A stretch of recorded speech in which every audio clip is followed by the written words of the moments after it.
Mesdames, Mesdemoiselles, Messieurs, bonjour. Bienvenue sur Tempo Afrique TV.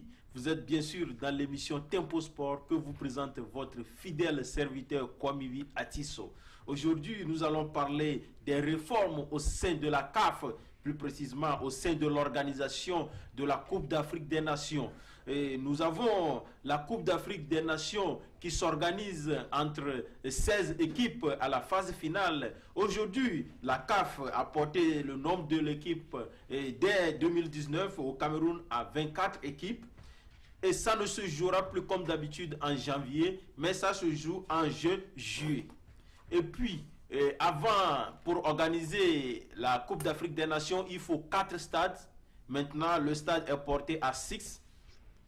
Aussi, il faut beaucoup d'investissements dans les infrastructures hôtelières pour accueillir les 24 équipes et délégations. Et aussi, il faut la CAF, après 2019, privilégie la co-organisation, c'est-à-dire entre deux pays frontaliers pour organiser la Coupe d'Afrique des Nations pour mieux se répartir les stades et les infrastructures hôtelières. Pour discuter de ces points, j'ai aujourd'hui ici à ma droite monsieur Serge Niawa, mon confrère du Grand Débat. Alors monsieur Serge Niawa, bonjour. Bonjour mon cher Atisso, merci de m'avoir sur ce plateau. Merci monsieur Serge. Et à ma gauche, j'ai monsieur le nommé bulldozer de la maison, Yves Kenao. Bonjour monsieur Yves Kenao. Mon cher Atisso, bonjour et chers téléspectateurs de Tempo Sport, bonjour. Alors, chers fidèles spectateurs de Tempo Sport, n'hésitez pas à intervenir au cours du débat. Vous n'avez qu'à composer le numéro qui est devant vous, le 612 224 20 20.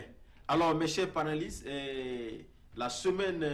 au cours de cette semaine, la CAF a tenu une session ordinaire qui s'est déroulée au Maroc et qui a vu une retouche, je dirais radicale, de l'organisation de la Coupe d'Afrique des Nations. Donc, monsieur Serge Niawa, est-ce que vous pouvez nous dire un mot sur le premier point, et la Coupe d'Afrique des Nations qui s'organise en phase finale entre 16 équipes est portée dès 2019 au Cameroun aux 24 équipes. Votre impression? Merci donc à Tissot. Je pense que l'Afrique aujourd'hui continue d'évoluer. De 16 équipes, on va vers 24 équipes. Si je ne m'abuse, c'est que il faut peut-être remplir la cagnotte, ou bien il faut faire face à certaines doléances, amener encore d'autres équipes pour essayer de les aider à prendre part à cette Coupe d'Afrique des Nations. Je pense que l'idée a été bien mûrie, et si de 16 équipes, on constitue 24 équipes, je pense que ça peut être aussi le fait que il y a des moyens financiers. Donc, chaque équipe essaie quand même pour pouvoir participer, donne quand même quelque chose, ou bien, si je ne m'abuse encore une fois de plus, avec ces 24 équipes, il faut dire que l'Afrique, c'est toute l'Afrique qui gagne, simplement. Alors, c'est l'Afrique qui gagne. Alors, je tourne vers mon frère Kenao. Monsieur Kenao, la CAF vient de porter l'équipe à la phase finale de la Coupe d'Afrique des Nations à 24. Est-ce que vous croyez que peu d'équipes avec une qualité supérieure et beaucoup d'équipes avec une qualité moyenne pour la Coupe d'Afrique des Nations, qu'est-ce que vous jugez? Merci Atisso. Vous savez, chers téléspectateurs de Tempo Afrique TV, les analyses sportives ou politiques de Tempo Afrique sont exceptionnelles, sont uniques à cette télévision, sont uniques. Vous n'allez les trouver nulle part au monde. Vous savez, des fois ça me fait rire. Le fait que la CAF porte le nombre de 16 à 24 n'est pas surprenant pour moi, parce que la FIFA l'a annoncé. La FIFA aussi augmente le nombre. Comme si la mère a augmenté le nombre, la FIFA aussi va augmenter le nombre de participants. Avec même l'euro qui voilà, avait vu là voilà. en France. Donc, je vous dis que c'est comme le suivisme africain. Nous ne faisons rien unique. Tout ce que nous faisons, c'est par rapport à ce que les autres, l'extérieur fait. Mon cher Kenao, Voilà. je ne sais pas si au niveau, Je comprends. au niveau de la Coupe mondiale, La FIFA l'a fait. La FIFA a un plan pour porter l'équipe, La participation africaine. De la Coupe du Monde à 40 équipes. 40 équipes. 40 équipes. Et elle était à combien? De 32 à 40. 40. de 32 à 30. Donc, monsieur Donc, Kenao, l'Afrique- continuez, vous avez raison. l'Afrique C'est aura du civisme. désormais- C'est difficile. L'Afrique aura désormais à la Coupe du Monde 9 équipes et demie. C'est-à-dire l'Afrique aura 9 équipes et une équipe africaine va participer au barrage avec une équipe Vous voyez. de l'Amérique du Nord. Vous Donc, voyez. c'est 9 et demi. Donc, c'est du civisme. Est-ce que la CAF augmente le nombre parce que c'est nécessaire d'augmenter le nombre, ou la CAF augmente le nombre parce que la FIFA a augmenté le nombre, ou parce que la FIFA a augmenté le nombre de participations africaines à la Coupe du Monde et qu'il faut équilibrer avec la participation de CAF? Je me pose beaucoup de questions, mais ce n'est pas surprenant pour moi, car tout ce que nous faisons vient toujours de l'extérieur. Nous aimons qu'on nous dise, faites ceci. Le deuxième point, j'ai l'impression également que nous voulons dire que tout le monde doit participer à la Coupe des Nations africaines. Bientôt, de 24, nous allons arriver à 32. 32. De 32, on va arriver à 40. 40, Pourquoi ne pas dire que tout pays africain qui voudrait jouer la CAN joue la CAN? Mais On parle de mais la simplement, ce de la sont phase des finale. équipes qui sont retenues. à C'est ce que pouvoir je prendre dis. ça. Parce qu'à l'heure, cette décision-là, je ne vois pas pourquoi. On parle des éliminations et après les éliminations, on a maintenant le nombre total des équipes Voilà. qui sont maintenues. Si nous pour allons continuer aller par participer à la augmenter, CAN. Alors, monsieur Nyawa, est-ce que vous pensez que avec le nombre de 24, les éliminatoires seront encore compétitifs comme... C'est ce que je veux dire, c'est ce que je veux ça dire. se voit aujourd'hui. Je pense que ça sera le contraire. Parce C'est- que de 16 équipes, on tient vers 24 équipes. 24. Ça veut dire qu'il Il ne y avait faut encore plus plus faire de beaucoup- compétitivité beaucoup au niveau d'efforts. de ces 16 équipes. Donc il faut maintenant faire moins d'efforts Pour C'est ce qualifier. que, c'est ce que je, qualifier. c'est ce que je dis que pourquoi ne pas dire que quiconque voudrait participer À la- à la CAN donne quelque chose et participe. participe. Deuxième, et un autre point beaucoup important, vous vous imaginez qu'il y a des choses imminentes comme dévaluation de francs CFA, les Africains sont incapables de prendre une décision. Et pour la CAN, ils l'appliquent à la prochaine CAN. Est-ce que le Cameroun... est-ce que Monsieur Kenao attendait d'évaluation du franc CFA. Non, j'arrive là, je Ça, c'est dis... un cadre purement Non, politique. j'arrive. Nous sommes sans savoir que le Hey, football hey. n'est pas associé au... Le football et la politique marchent. Mais C'est question de... dans les Laisse-moi règles de terminer. la FIFA, Laisse-moi- dans la non, règle de la laisse-moi FIFA, terminer. Si un État s'ingère dans la Comme il dit. fédération, le pays est suspendu. Comme il dit, C'est le laisse-moi cas de terminer. l'Ouganda, Laisse-moi terminer. Je sais de quoi je parle. Allez-y. Je sais de quoi je parle. Allez-y très C'est-à-dire, rapidement. qu'est-ce qui nous pousse à rapidement entamer l'augmentation de 24 équipes pour la CAN 2019? Pourquoi ne pas laisser cela pour CAN 2021? C'était une promesse de campagne du nouveau président de la CAF. Vous n'êtes pas sans savoir que c'est le nouveau président de la CAF, à savoir le Malgache, qui vient d'entamer ses réformes au sein de Par contre, vous avez raison, Atis, vous avez qui a tout à commencé fait. par le- Vous avez tout à fait raison parce que Issa a tout à fait combien d'années à la tête de la CAF? Combien d'années? Plus de 30 ans, des années. Mais il n'a pas pu amener le nombre de cette équipe, de ces équipes à 24. Bien sûr. Aujourd'hui, le Malgache arrive, il prend lui-même ses initiatives pour dire allons-y à 24 équipes. Je ne refuse pas. Je ne refuse pas. Non, 24 équipes, la compétition ne sera pas encore, ne Non. sera plus Il compétitive. n'y aura pas, Je ne il n'y aura refuse plus pas. de compétitivité. Les efforts fournis par certaines équipes, Pour se qualifier, voilà, il pour se faut qualifier. fournir moins d'efforts. Mes amis, je ne refuse pas que ces nombres quittent de 16 à 24. Je dis pourquoi dans 2 ans. Est-ce que nous sommes prêts dans 2 ans pour augmenter ce nombre? On peut sur papier dire que bon, le nombre sera augmenté. mais à partir de la CAN 2021 par exemple.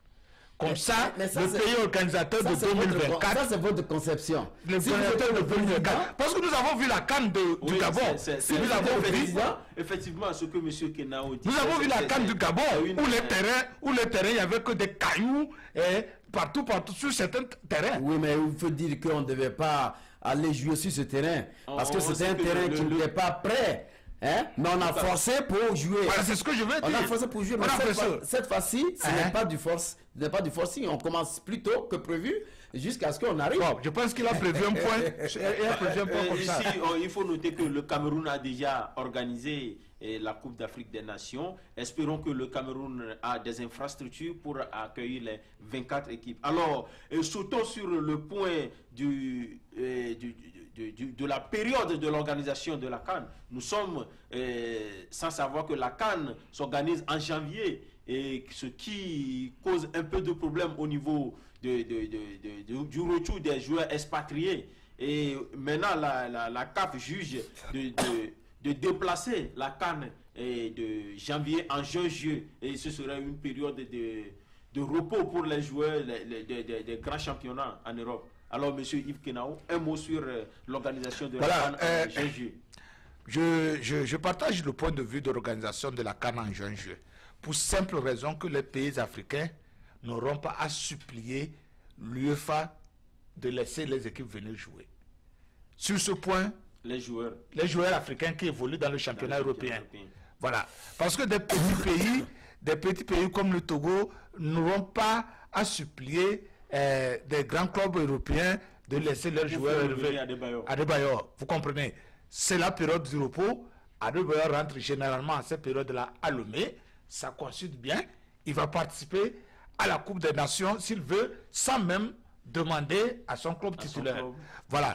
Mais je sais que certains diront que c'est une période pour les joueurs de récupérer, que les joueurs seront fatigués. Mais au niveau de l'Afrique, je pense que c'est le moyen le plus sûr d'avoir les fils africains qui voudraient participer à la CAN. Je pense. Voilà. Pour ce point, je dis que je suis d'accord. Je suis d'accord pour la période. Et n'oubliez pas qu'en janvier, beaucoup de pays n'ont pas la possibilité de suivre ces CAN-là. C'est vraiment important. Okay. Monsieur Nyawa, c'est ce que Monsieur Kenao vient de dire, que les joueurs seront libres pour jouer pour leurs États, alors que de l'autre côté, les joueurs viennent de terminer leur championnat en Europe et partout dans le monde, et ils sont fatigués. Est-ce que vous croyez qu'ils vont se donner à fond pour jouer cette CAN, alors que quand on voit la dernière Coupe de la Confédération que avait gagné d'ailleurs l'Allemagne, qui a d'ailleurs amené son équipe C, soit disant que les joueurs sont fatigués. Est-ce que les joueurs africains ne seront pas fatigués? Est-ce qu'ils donneront 100% à une CAN en juin-juillet? M. Nyawa. Je crois qu'à Tissot, je suis d'accord pleinement avec tout ce que vous dites, mais le problème que ça pose aujourd'hui ici, ceux-là même qu'on déplace, qu'on appelle dignes fils africains qui viennent jouer, est-ce qu'ils font un effort, même pour se contenir dans cette CAF? C'est des gens qui trichent. Pour moi, ça c'est personnel, hein? Ils ne viennent que pour tricher. Parce qu'ils ne se donnent pas à fond. Voilà. Mais quand ils ont signé un contrat de leur côté et ils jouent, ils protègent ce contrat. Parce que s'ils sont blessés aujourd'hui, ils ne peuvent même pas réellement participer à leur contrat. Et non seulement ça, mais est-ce qu'ils font l'entraînement? Ils font que 2 jours, bien 3 jours d'entraînement, c'est ce qui suffit, parce qu'ils sont des pros, donc ils sont en jambes. Même si le championnat est arrêté de l'autre côté là-bas, un joueur, dans tous les cas, doit être en jambes. Et un athlète doit être en jambes. Mais mon problème que je pose aujourd'hui, ces professionnels qu'on appelle pros, c'est des gens qui viennent et qui ne jouent pas. C'est des gens qui ne se donnent pas. Comme ils jouent parce qu'ils sont payés. Ce n'est pas seulement ils sont les payés. Africains. Même les Argentins critiquent Messi. Alors que... Il est un grand joueur mondial aujourd'hui. Il ne donne pas à fond dans l'équipe d'Argentine. Alors que si on prépare ces petits joueurs qui sont restés en Afrique pour aller défendre les couleurs même de leur pays, ils peuvent mieux faire si on leur fait confiance. C'est ce que nous allons C'est ça. dire. Un grand merci à Issa Yachou qui a pu instaurer la CHAN, le championnat d'Afrique des Nations, qui ne regroupe que les joueurs qui évoluent sur le continent africain. Simplement, ça, un grand travail. Simplement, s'ils veulent évoluer de leur côté là-bas, ils n'ont qu'à évoluer. Parce que quand ils viennent, on leur donne non seulement plus d'argent, mais ils ne font aucun effort. Parce qu'ils ne veulent pas être blessés. Regardez un peu l'Ivoirien qu'on appelle Gerveno. Quand vous voyez Gerveno en train de jouer, c'est quelqu'un qui se met là-dedans. Il est blessé ou pas, il se met là-dedans. Mais regardez d'autres joueurs, je ne vais pas citer leur nom. Ils jouent, alors, monsieur, mais ils ne font pas l'effort. Ma question, est-ce que vous croyez que en déplaçant la CAN en juin-juillet, est-ce qu'ils donneront à fond? Ils se donneront à fond pour jouer pour leur pays? Non, ça c'est une très bonne date. Juin-juillet, parce que période de janvier, ça va même pas donner l'occasion au Cameroun de pouvoir non, pas prendre les joueurs, apprêter même le terrain, parce que c'est là il s'agit. On a vu le Gabon où le terrain était cahuteux, le terrain était très mauvais. Il y a eu quand même beaucoup de blessures. Donc on espère que le Cameroun ne va pas essayer d'emboîter ce même pas aux choses au Gabon. Alors voilà, chers je voulais dire un mot. Nous n'avons pas beaucoup de temps, donc on reste toujours dans le cas de juin-juillet. Aujourd'hui, juin-juillet au Togo, en Côte d'Ivoire, dans la plupart des pays de l'Afrique, c'est peut-être une catastrophe et encore, il y a climatique. Et il y a encore les championnats. Catastrophe climatique. Si nous savons que toutes nos capitales sont inondées en juin-juillet, est-ce que vous croyez que ce serait bon d'organiser la CAN dans ces conditions climatiques? Monsieur Atisso, les gens ont pris des mesures nécessaires pour organiser la CAF. Et aujourd'hui, le pays organisateur Cameroun va prendre certaines mesures. On ne peut pas contrôler le climat. Le climat, on ne peut pas contrôler. Même quand vous prenez en janvier, c'est encore une saison sèche où il fait encore plus froid aussi. Donc, vous voyez déjà. Voilà, je voudrais dire ceci. Moi, la date juin-juillet est une très bonne date pour moi. D'abord, sur beaucoup de plans. Sur le plan le plus commence à partir de juillet. Sur le plan d'organisation, ça permet au pays organisateur d'avoir le temps de faire choses, d'organiser la CAN. Et même sur le plan sur le plan de recrutement des joueurs, ça permet aux sélectionneurs nationaux de recruter tous leurs joueurs, puisque ils auront le temps de discuter jusqu'à la fin de la saison. Surtout, n'oubliez pas qu'en juin-juillet, dans la plupart des capitales africaines, ce sont les vacances.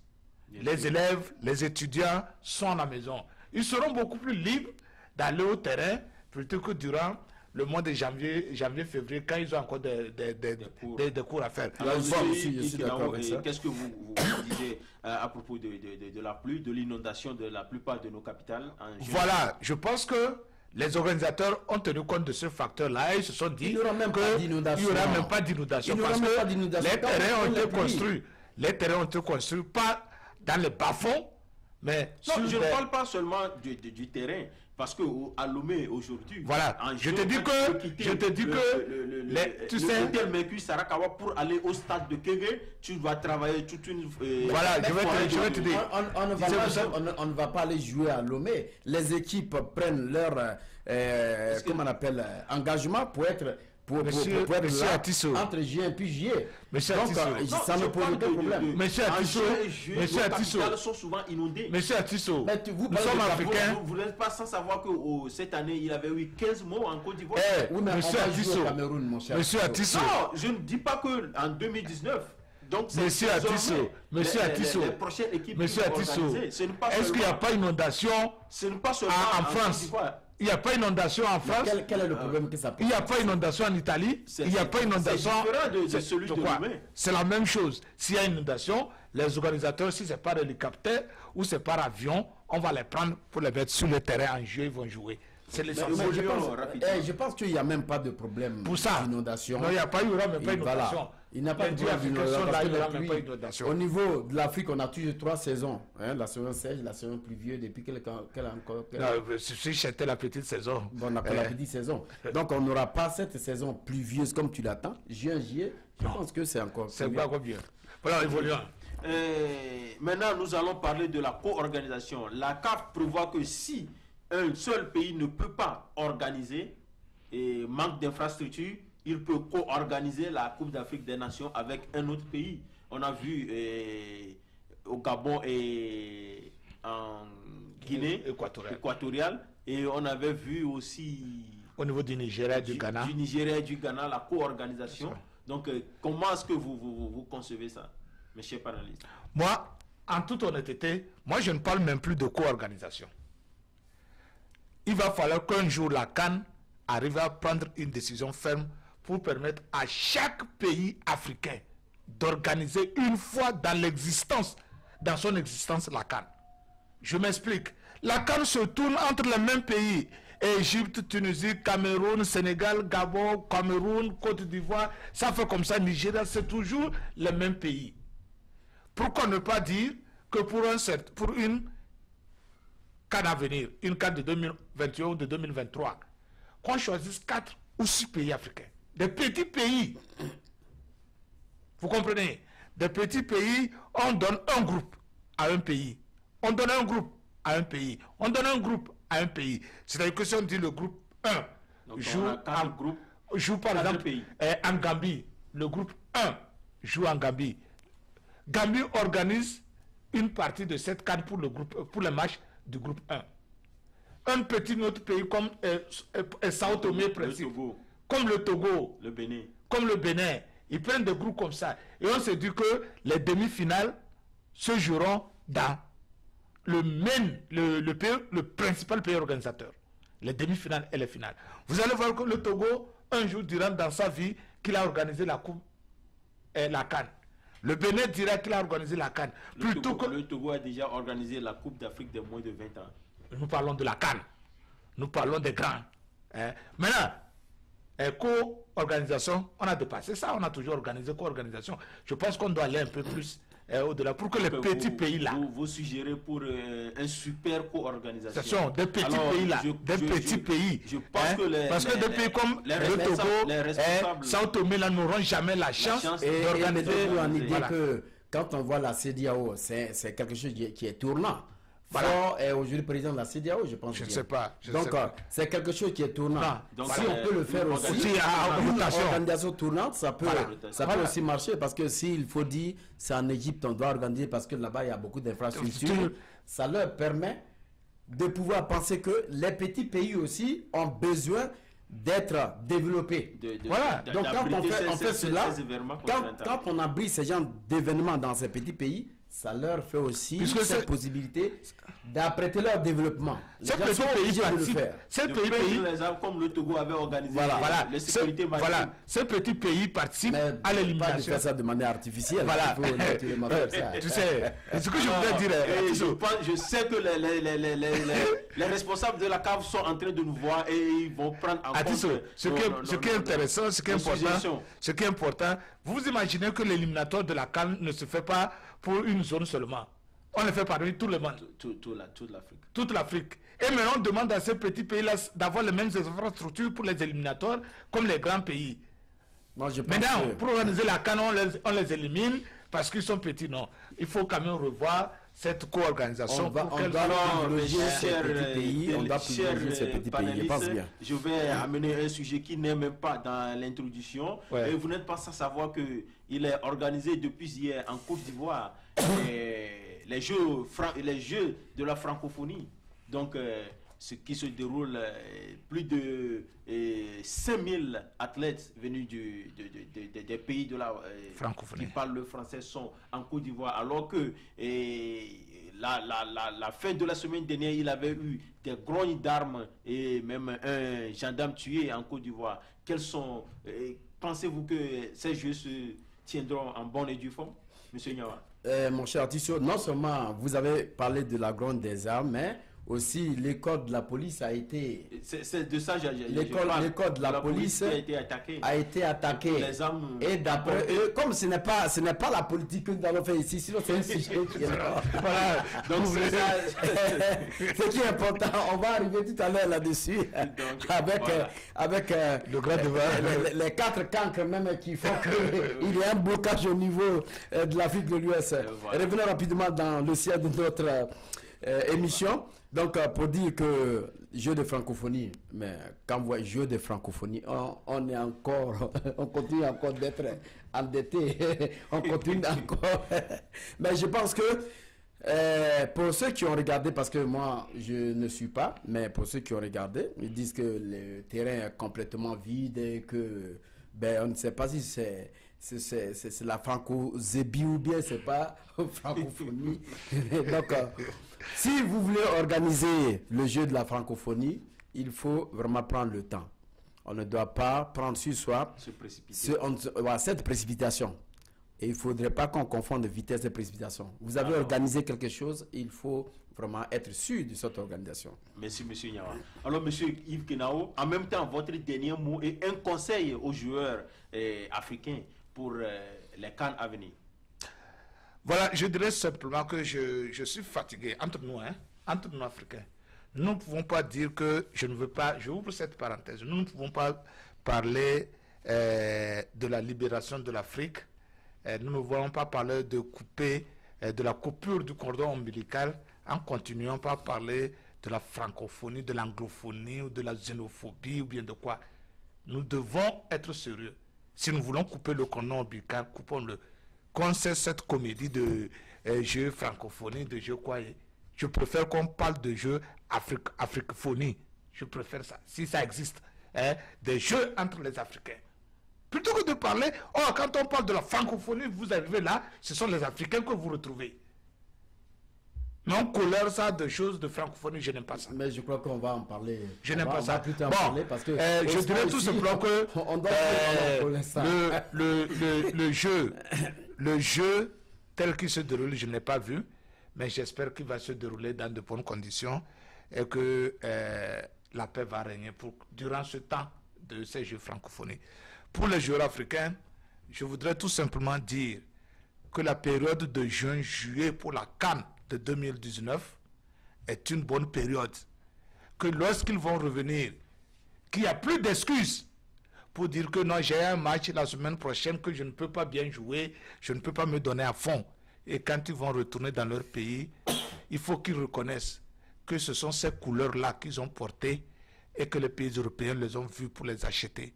Et ce sont ces mêmes couleurs-là qu'il faut défendre. Et ce sont ces mêmes couleurs-là qui feront d'eux, après leur saison, leur carrière en Europe, ce sont ces mêmes couleurs-là qui feront d'eux ce qu'ils seront. Parce que nous avons vu. Et si aujourd'hui la CAN, la CAF disait qu'on va organiser la Coupe d'Afrique des Nations chaque 4 ans, qu'en direz-vous? Chaque 4 ans? Qu'en direz-vous? Je sais que si, comme la FIFA n'a pas encore demandé, ou l'Union européenne et où l'UEFA n'a pas encore dit à la CAF d'organiser l'UEFA organise chaque fois. L'Africain, nous organisons, on a organisé en tout temps. On a organisé la CAN 4 ans chaque fois. Avant, c'était 4 ans. Okay. C'est tout récemment qu'ils ont changé. Je crois qu'on doit même avant, c'était 1 an même. C'était à 4 ans. Pour permettre à ces équipes-là de se mettre non seulement en jambes, mais créer encore du professionnalisme au niveau... au moins de compétition. Voilà. Il faut créer le professionnalisme au niveau de l'Afrique. Parce que c'est quand on va chez les Blancs, on parle de professionnalisme. Mais quand on reste en Afrique, on ne parle pas de professionnalisme, on parle d'amateurs. Ce que je voulais dire aussi, quand vous prenez des équipes comme le Mali, le Sénégal, le Cameroun, la Côte d'Ivoire maintenant, la Côte d'Ivoire aussi est tombée dans cela. Avant la période des Drogba, nous sommes presque à la fin. J'arrive avant la période des Drogba.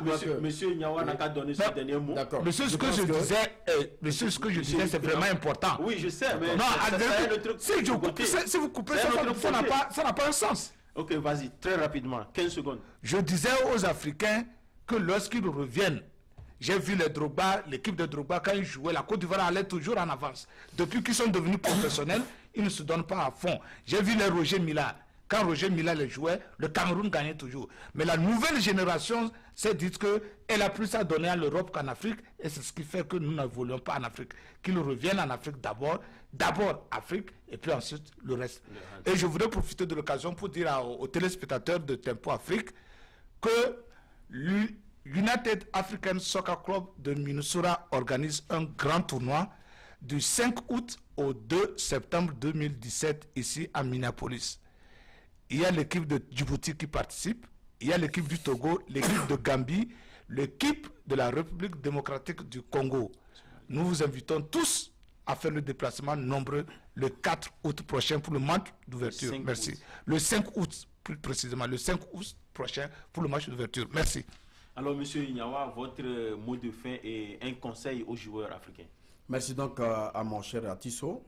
Ce n'est pas seulement un conseil aux joueurs africains, c'est un conseil à ceux qui organisent. C'est un conseil comment on appelle, aux Africains qui veulent que le sport soit normalement professionnalisé.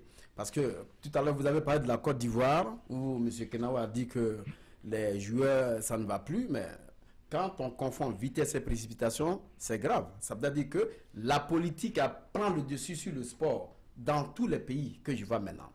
Et au niveau de la Côte d'Ivoire, vous avez vu qu'il y a eu un professionnel qui est décédé. Il est décédé. On ne sait pas si c'est ça qui a fait prendre au coup aux Ivoiriens qui ont complètement dégringolé leur taille de pouvoir s'y mettre. Mais je dirais il est temps maintenant de créer le professionnalisme chez nous en Afrique.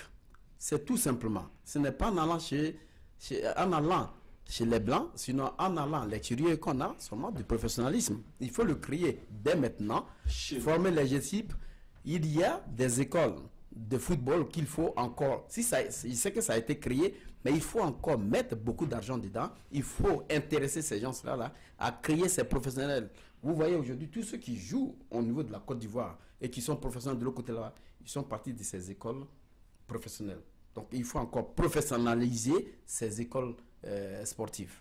Alors, honneur donc à Moïse Kachumbi qui investissent beaucoup dans le football africain. Mesdames, mesdemoiselles, messieurs, chers téléspectateurs fidèles, téléspectateurs de Tempo Afrique TV, nous sommes ainsi arrivés à la fin de cette émission. La semaine prochaine, nous allons toujours continuer à parler de l'organisation de la CAF et si il y a d'autres réformes à faire, surtout au niveau des critères de candidature pour être président de la CAF.